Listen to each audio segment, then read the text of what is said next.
யோகி பாபு தமிழ் சினிமாவோட முன்னணி காமெடி நட்சத்திரம். இவர் இல்லாத படங்களே இல்ல அப்படின்றது போல வாரத்துக்கு ஒரு படத்துல நடிச்சிட்டு வராரு.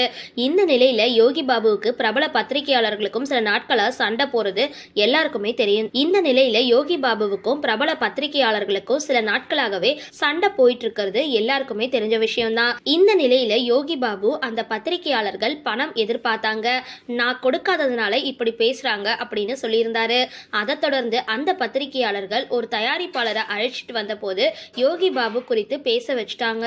இதுல லோக்கல் சரக்கு படத்தோட தயாரிப்பாளர் சுவாமிநாதன் யோகி பாபு கிட்ட 8 நாள் தான் கால் ஷீட் கேட்டாராம். அதுக்கு 1 வருடம் எங்களை அலைய விட்டாரு. இதனால என் அக்காவோட வீட்டையே விற்கும் நிலை ஏற்பட்டிருக்கு.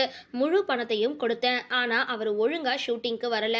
யோகி பாபுவால என் வீட்டுல பிரச்சனையே ஏற்பட்டு பல நாட்களா கார்லயே உட்கார்ந்து அழுதேன் அப்படின்னு சொல்லியிருக்காரு. சரி, இந்த வீடியோ பத்தின உங்களோட கருத்துக்களை கீழே கமெண்ட் பாக்ஸ்ல போஸ்ட் பண்ணுங்க. வீடியோ பிடிச்சிருந்தா லைக் பண்ணுங்க, ஷேர் பண்ணுங்க. மறக்காம காஃபி டு காரம் சேனலை சப்ஸ்கிரைப் பண்ணுங்க.